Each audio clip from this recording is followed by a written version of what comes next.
當我哋死咗，我哋冇帶任何嘢，唔係標題，唔係財物，唔係黃金，連疤痕都冇。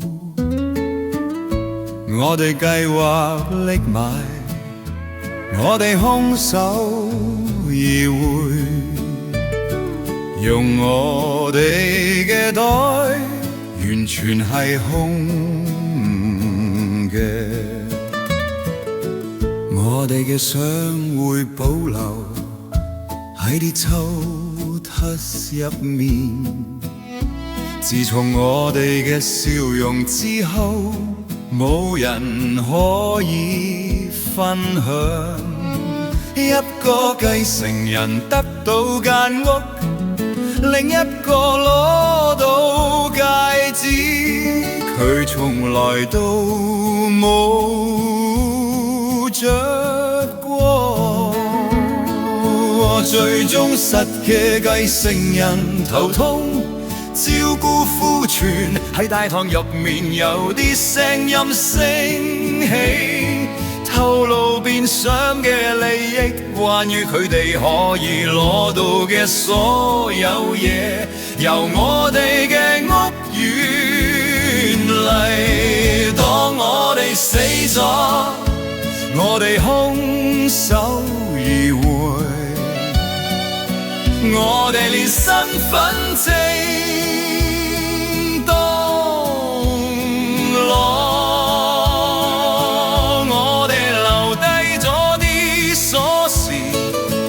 我哋離開咗啲車，我哋離開咗城堡，我哋留低咗啲小玩意。離開嘅時間好容易，打嘅時間好難，繼承人會為豪宅而戰。為咗個失戶，就算係獅子，但係我哋空手而回，我哋連身份證都冇攞。我哋嘅身份證放喺啲抽屜入面，我哋將想隨住時間而褪色。住喺任何地方，邊個會記得我哋擁有嘅嘢？繼承人只想要我哋留低嘅嘢，無論係山上嘅豪宅，成人剝落嘅形象，喺廚房水槽附近，無論係生鏽嘅鍋，無論係失戶，繼承人會爭奪我哋留低嘅所有嘢，除咗我哋。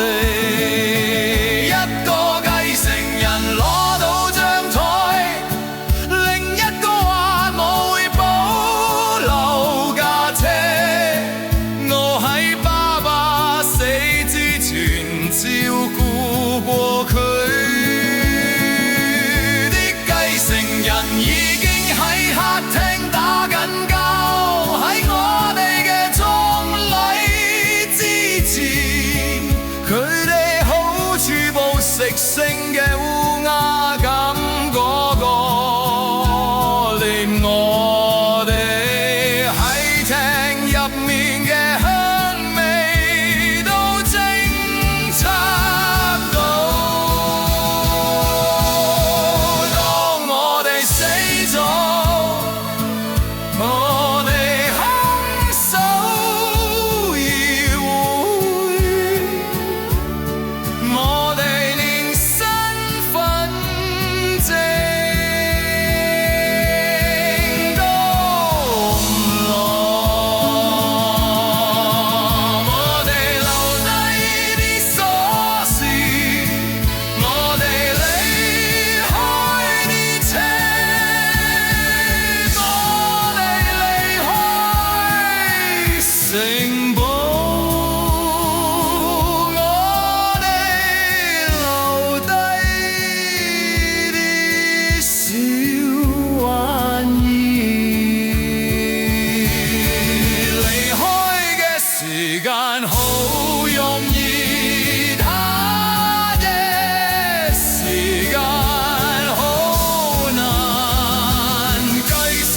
人會為好。